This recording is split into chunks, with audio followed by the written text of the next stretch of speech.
እንዴት ዋላችሁ ተመልካቾች ከቀኑ 6 ሰዓት ሆኗል ይህ የኢትዮጵያ ቴሌቪዥን ነው ዜና ኢትዮጵያ ለ2 ሰዓታት የሚያቆዩትን የሀገር ውስጥና የውጭ ዘገባዎች አካቶ አሁን ተጀምሯል ዜና ኢትዮጵያን እየመራን መታሰቢያ ደረጀና ማህሌት ታደለ ቆይታ እናደርጋለን ተመልካቾቻችን አብራችሁን ሁኑ የ6 ሰዓት አበይት ጉዳዮችን እናስቀድም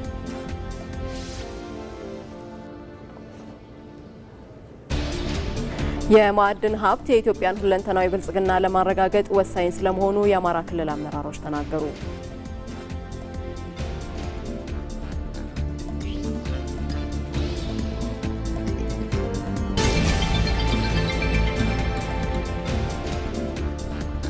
የስራ ፈጠራን በማጎልበት ህብረተሰቡን ተጠቃሚ ለማድረግ እየሰሩ መሆኑን የወልቂጤ ፖሊቴክኒክ ኮሌጅ ሰልጣኞች ገለጹ።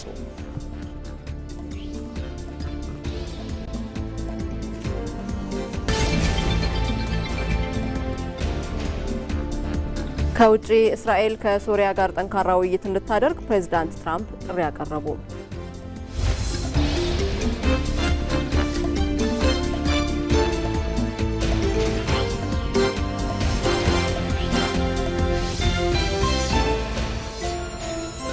ከዜና ኢትዮጵያ ጋር አብራችሁ ቆዩ ተመልካቾች። እኛ ጨክነን የያዝነውን መልካም ሐሳብና ስራ ስንቀጥል የማናቃቸው በርካታ ሰዎች ተከታይ ብቻ ሳይሆን የተከታይ መሪ ይሆናሉ።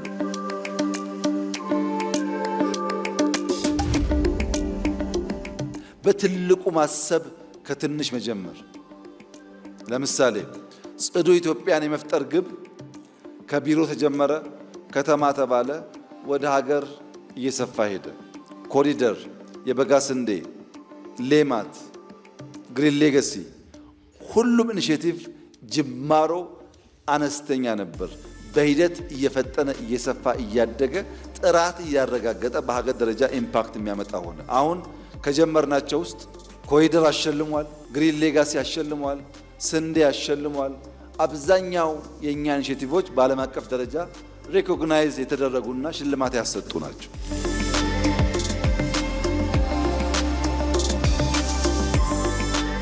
ከእኛ ከናንተ የሚጠበቀው የጀመርነው መልካም ዘር፣ የጀመርነው ፍጥነት፣ የጀመርነው ትጋት የተሟላ ፍሬ እስኪያፈራ ድረስ ባለማቋረጥ በቀናው ሐሳብ ቀን ከሌት ተግቶ ሰርቶ በስራ ማሳየት ነው። ያን ማድረግ ስንችል አብዛኛው የተራገፈ ብልጽግና የምንጨብጠው የምናሸተው የምናየው ፍሬ ለዜጎቻችን እየሆነ ይሄዳል ማለት ነው። በዜና ኢትዮጵያ ቀዳሚ ወዳደረግነው የሀገር ውስጥ ዘገባችን እናልፋለን። የብሔር ብሔረሰቦችና ሕዝቦች በዓል መግባባትን፣ ህብረ ብሔራዊ አንድነትንና ብሔራዊ ጥቅምን ለማስከበር የራሱ አሻራ እንዳለው ተገለጸ። የብሔር ብሔረሰቦችና ሕዝቦች በዓል በተለያዩ ክልሎች ተከብሯል። ሄለን ተስፋዬ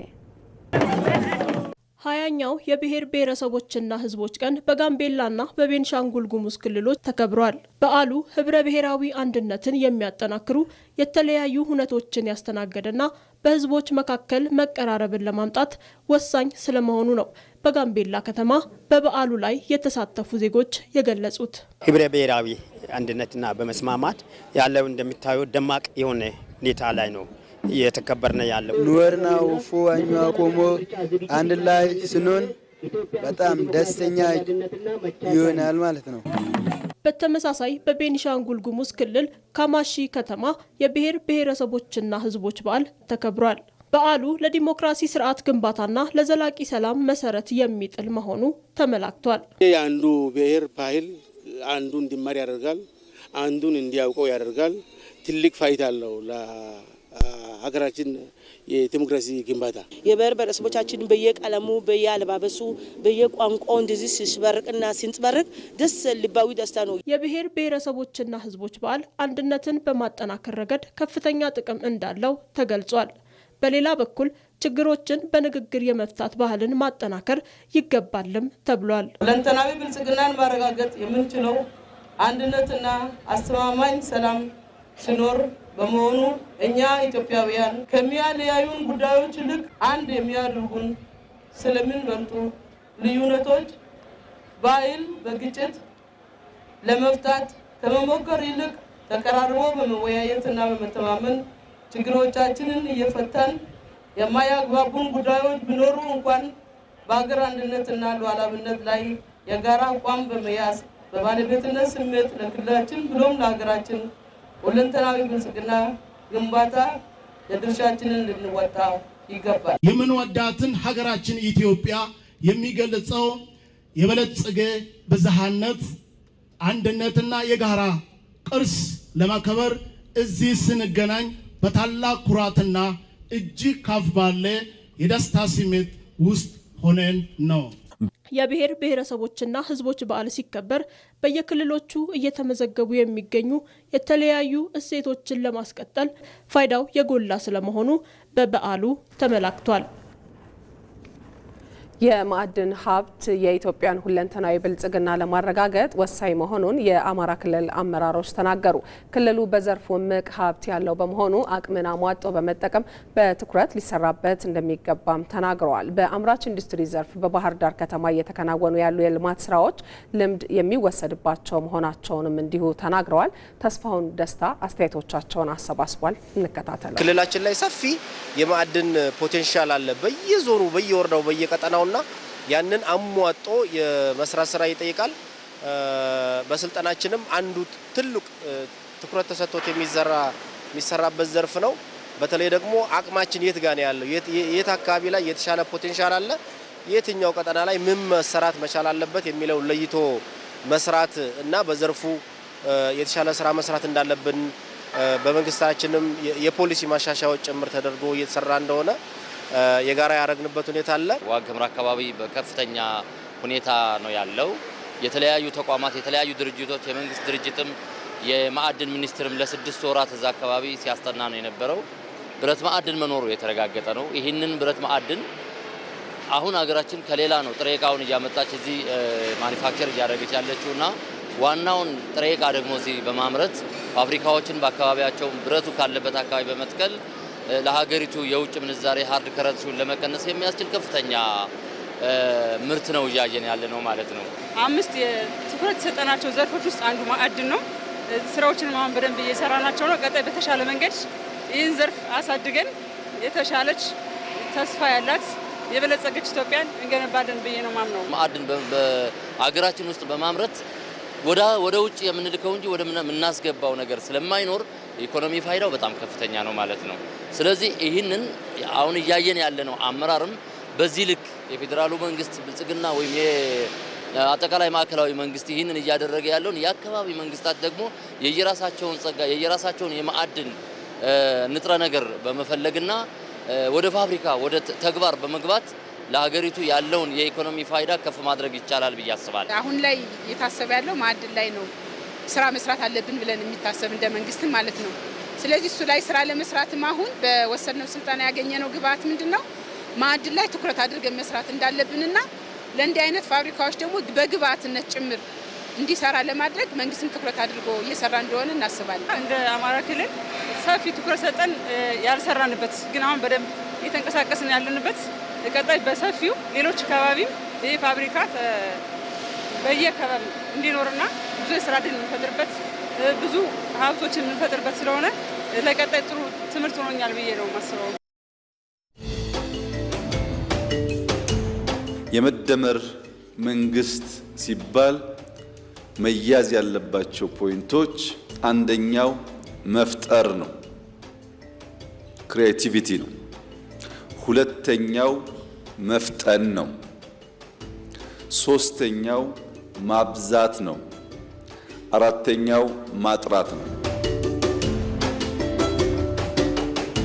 ስለነገ የተሟላ ነገር ለመናገር የምትችለው በምትሰራው ስራ ነው። ዛሬ በምትሰራው ስራ ነው፣ በመፍጠር ብቻ ነው። የበቃ ኢንፍራስትራክቸር ዛሬ የሰራ ሰው ከዛ የተሻለ ዘመን እንደሚመጣ ማሰብ ይችላል። ዛሬ የተኛ ሰው ነገ የከፋ ጊዜ ለልጆቹ እንደሚያወርስ ካለ ብዙ አስረጅ ሊገነዘብ ይችላል። ዛሬን ማወቅ ነገን ለመስራት ብቻ ሳይሆን ነገን በቅጡ ለመተንበይ የሚያግዝ ጉዳይ ነው ማለት ነው።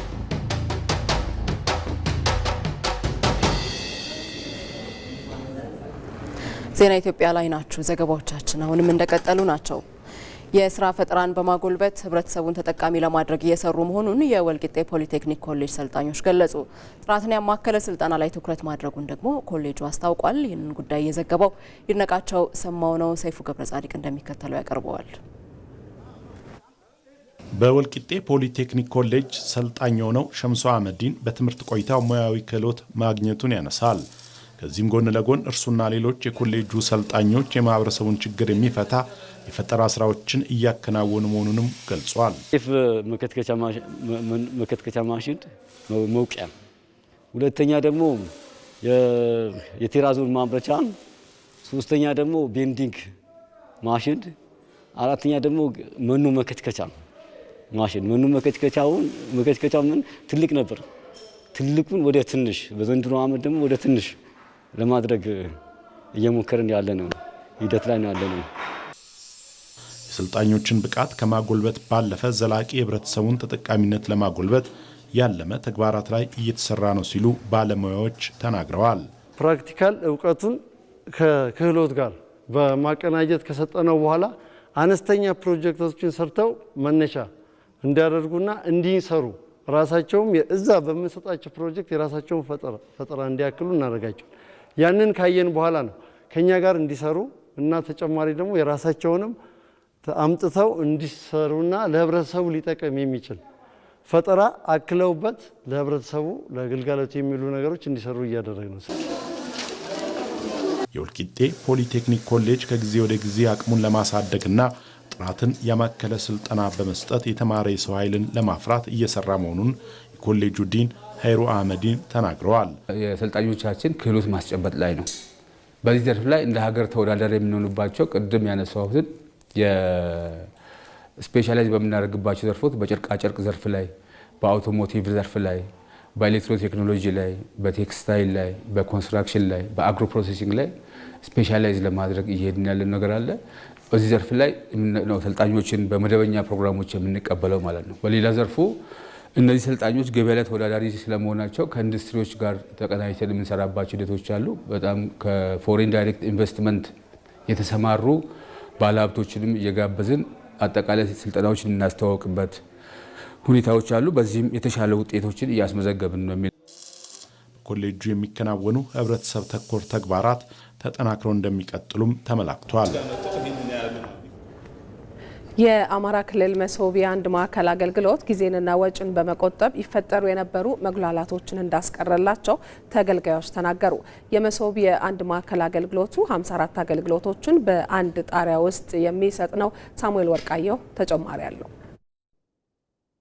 እንደ ሀገር በመንግስት ተቋማት የሚሰጡ አገልግሎቶችን ፈጣን፣ ቀልጣፋና የዜጎችን እንግልት ለማላቀቅ ያመች ዘንድ መሶብ የአንድ ማዕከል አገልግሎት በመላ ሀገሪቱ እየተስፋፋ ይገኛል። በአማራ ክልልም ባህር ዳር ከተማን ጨምሮ በሌሎችም ከተሞች ይህ አገልግሎት እየተስፋፋ የሚገኝ ሲሆን አሁንም በባህር ዳር ከተማ በሚገኘው የአማራ ክልል መሶብ የአንድ ማዕከል አገልግሎት ግቢ ውስጥ ተገኝተናል። በዚሁ የማዕከል አገልግሎትም በርካታ ዜጎች የተለያዩ አገልግሎቶችን ሲጠቀሙ ተመልክተናል። እነዚህ ተጠቃሚዎች በተለይ ከዚህ በፊት ከነበረው በአገልግሎት አሰጣጥ ዘርፍ ላይ ከዚህ በፊት ከነበረው አኳያ አሁን ምን ለውጦችን አገኙ፣ ምን እድሎችን ይዞ መጣ የሚለውን የተለያዩ ሀሳቦችን እያነሳን ቆይታ እናደርጋለን። ተከተሉን።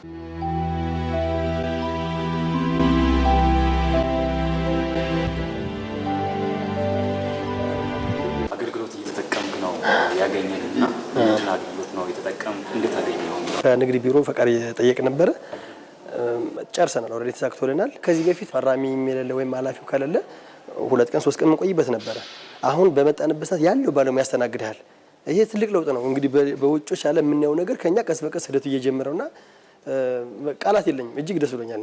ባለሙያው ራሱ በባህሪ ጥሩ ባህሪ ያላቸው ተመርጦ የመጡም ይመስለኛል። መስተንግዶም ለየት ያለ ነው። በቃ ባህሪያቸው በፈገግታ ነው የሚያስተናግዱ። ፍጥነት አለው። ብዙ ቀን የቆየን እኛ ያሰብነው ቢያንስ ሳምንት ወር ሊፈጅብን ይችላል ነው። በመጠን በሰት ተሰግጀላለሁ። አገልግሎታቸው በጣም አሪፍ ነው። ምንም መገፋፋት ምናምን ነገር የለውም። ራሳቸው ከአንድ ቦታ ላይ ተቀምጠው ራሳቸው የሚጨርሱ ነው ጉዳዩን። ከዚህ ከሊህን ይጨርስልህ ከዚህ ሄድ ከዛ ሄድ የሚባል ነገር የለውም። ይሄ አሪፍ ነው። ተያያዥ የሆኑ ነገሮች በአንድ ቢሮ መስራት ከቻሉ በጣም አሪፍ ነው። አንደኛ ታይም ሴቭ ታደርጋለህ፣ ሁለተኛ ደግሞ ለምሳሌ እንግልትን ተቀንሳለ። አሁን ከገጠር የሚመጡ ሰዎች አሉ። ከገጠር የሚመጡ ሰዎች ከዚህ ሂድ ስትላቸው የማያውቁበት ከዚህ ዙረህ እኮ ሊሆን ይችላል፣ ግን ኮንትራት ባጃጅ 300 ብር 400 ብር ወጪ ሊያደርጉ ይችላሉ። እዚህ ላይ ክልሉ የተጀመረው በየክፍለ ከተማዎች ቢወርድ በእርግጠኝነት የሚጎላላ ሰው አይኖርም። ብዙ ነገሮች ይቃለሉናል፣ ለኛ ለስራችን ይቀላጠፋል። እናመሰግናለን። ያው እንደ አማራ ክልል በተለይ በመሶብ የአንድ ማዕከል አገልግሎት ምን ያክል ተቋማት ወደ ስራ ገቡ? በጣም ብዙ ተገልጋይ ያለባቸው ለሙስናና ለብልሹ አሰራር ተጋላጭ የሆኑ ማህበራዊና ኢኮኖሚያዊ ልማትን የሚያፋጥኑ በሌላ መንገድ ደግሞ ከፍተኛ ትስስር ያላቸው ሆነው ግን ደግሞ የተቋማትና የአገልግሎቶች ያሉበት ቦታ በጣም የተራራቀ በመሆኑ እነሱን ማሰባሰብ ስላስፈለገ ስለዚህ ያንን መሰረት አድርገን ነው ወደዚህ የለየ ነው። አሁን ባለው ነባራዊ ሁኔታ የክልል ተቋማት ወደ 10 ተቋማት ገብተዋል። በቅርብ ወደ 5 ተቋማት ለይተናል። እነሱ የሚገቡበት መንገድ ይኖራል ማለት ነው። የክልል ተቋማት፣ የፌዴራል ተቋማት 4 ተቋማት ገብተዋል። ስለዚህ በአጠቃላይ ወደ 54 የሚሆኑ አገልግሎቶች ገብተዋል። የሰው ኃይሉ ተሟልቷል። ኋላም ወይም የፊትም ወይም ባክ እና ፍሮንት የምንለው ካውንተሮች በተቋማቱ አገልግሎት ሲሰጡ የነበሩ ሰራተኞች ናቸው። ልምዱ ያላቸው ናቸው። በሌላ መንገድ ደግሞ ተመዝነው የቴክኒካልና የባህሪ ብቃት ተመዝነው የመጡ ናቸው። ከቴክኖሎጂ አንፃር ቢሆን ቴክኖሎጂ አንደኛው በተቋማት የለማውን ቴክኖሎጂ ሲስተም እዚህ ኮንፊግር የማድረግ ስራ ተሰርቷል። ፌዴራል ያለማቸውም ሲስተሞች አሉ። እነዚያን የካስተማይዜሽን ስራ እየተሰራ ያለበት ሁኔታ ነው ያለው። በአማራ ክልል ደረጃ የመሶብ የአንድ ማዕከል አገልግሎትን ከባህር ዳር ከተማ ባሻገርም በሌሎች ከተሞችም የማስፋት ስራዎችም እየተከናወኑ እንደሚገኙ ተመላክተዋል። ከኢትዮጵያ ቴሌቪዥን በቀጥታ ስርጭት ዜና ኢትዮጵያን እየተከታተላችሁ ትገኛላችሁ። ወደ ውጭ አጫጭር ዘገባዎቻችን ደግሞ እናልፋለን። በሩሲያ ዩክሬን የሰላም ጥረት ውስጥ የዩክሬን የግዛት አንድነት ትልቁ አሳሳቢ ጉዳይ መሆኑን ፕሬዝዳንት ዘለንስኪ ገለጹ። የዩክሬኑ ፕሬዝዳንት ከፈረንሳይ አቻቸው ኢማኑኤል ማክሮን ጋር በፓሪስ ተገናኝተው ከተወያዩ በኋላ ነው ይህንን እንዳሉ የተነገረው። የአሜሪካው ልዩ መልእክተኛ ስቲቭ ዊትኮፍ በዩክሬን የሰላም እቅድ ዙሪያ ለመምከር ዛሬ ከሰዓት በኋላ ከሩሲያው ፕሬዝዳንት ቭላዲሚር ፑቲን ጋር ተገናኝተው ይወያያሉ ተብሎ ይጠበቃል። ይህም ውይይት በአሜሪካና ዩክሬን ተደራዳሪዎች መካከል የደህንነት ዋስትናን አስመልክቶ በፍሎሪዳ የሚደረግን ስብሰባ ተከትሎ የሚፈጸም እንደሆነ ነው የአልጀዚራ ዘገባ ያመላከተው። በሩሲያና ዩክሬን መካከል ይደረጋል ተብሎ በሚጠበቀው የሰላም ድርድር ላይ የአውሮፓ ህብረት የመሳተፍ ፍላጎት እንዳለውና በዚህም ዘላቂ የተኩስ አቁም እንዲደረግ እንደሚመክርም በፈረንሳዩ ፕሬዝዳንት ኢማኑኤል ማክሮን በኩል ተገልጿል። በሌላ የውጭ ዜና እስራኤል ከሶሪያ ጋር ጠንካራ ውይይት እንድታደርግ ፕሬዚደንት ትራምፕ ጥሪ ያቀረቡ። ፕሬዚደንት ትራምፕ አክለውም የሶሪያን የበለጸገች ሀገር የመሆን ጉዞ የሚያደናቅፍ ምንም አይነት ነገር እንደማይኖር ተናግረዋል። ፕሬዚደንቱ ይህን ያሉት ትሩዝ በተባለው የግል የማህበራዊ መገናኛ አውታራቸው ባጋሩት መልእክታቸው ነው። ባለፈው ዓመት ታህሳስ ወር የበሽር አልአሳድ አገዛዝን ውድቀት ተከትሎ እስራኤል የሶሪያ ደቡባዊ ክፍል ግዛቶችን እየያዘች ሲሆን ተከታታይ ጥቃቶችን እየፈጸመችም ትገኛለች። ዶናልድ ትራምፕ በአልሻራ እየተመራች ያለችው ሶሪያ ከተራዘመ የእርስ በርስ ጦርነት ወጥታ የተረጋጋ መንግስት መመስረት በመጀመሯ ድጋፋቸውን እየገለጹ ይገኛሉ። በዚህም ፕሬዝደንቱ አሜሪካ የሶሪያ መንግስት የሚሰራቸውን ስራዎች ለመደገፍ የምትችለውን ሁሉ እንደምታደርግ ማረጋገጫ ሰጥተዋል። አህመድ አልሻራ እስራኤልና ሶሪያ በመጪው ጊዜያቸው የተሻለ እንዲሆን እየሰሩ ነው በሚል በትራምፕ በኩል ውዳሴ ቀርቦላቸዋል። ይህን መልእክት ተከትሎም የእስራኤሉ ጠቅላይ ሚኒስትር ቤንያሚን ኔታንያሁ ከአሜሪካው ፕሬዝደንት ጋር በስልክ መገናኘታቸውን የጠቅላይ ሚኒስትሩን ጽህፈት ቤት ዋቢ አድርጎ የዘገበው አልጀዚራ ነው። በኢንዶኔዥያ በተከሰተው ጎርፍ የሟቾች ቁጥር ከ500 ማለፉ ተገለጸ። ከባለፈው ሳምንት ጀምሮ የኤሲያ አካባቢዎችን በከፍተኛ መጠን ያጠቃው ጎርፍ በሰው ሕይወትና በንብረት ላይ ከባድ ጉዳት እያደረሰም ይገኛል። የአደጋ ጊዜ ሰራተኞች በአደጋው የተጠቁ አካባቢዎችን ለማድረስ ጥረቶችን አሁንም እያደረጉ እንደሆነ ነው የተነገረው። እስካሁን በፍለጋው ሂደት ተጨማሪ 500 ሰዎች የደረሱበት ያልታወቀ ሲሆን በሺዎች የሚቆጠሩ ደግሞ የተለያዩ ጉዳት ደርሶባቸዋልም ተብሏል። እምብዛም ያልተለመደና ማላካ በተባለው አካባቢ የተፈጠረው ጎርፍ ከ1.4 ሚሊዮን በላይ ሰዎችን ችግር ውስጥ መክተቱን የኢንዶኔዥያ መንግስት የአደጋ ኤጀንሲ ይፋ አድርጓል። በዚህ የኤሲያ ክፍል ከኢንዶኔዥያ በተጨማሪ ታይላንድ፣ ማሌዥያና ስሪላንካ በከፍተኛ ዝናብና ውሽንፍር የተጠቁ ሲሆን በእነዚህ አካባቢዎችም በተለያየ መጠን የሟቾች ቁጥር መመዝገቡን ቢቢሲ በዘገባው አመላክቷል።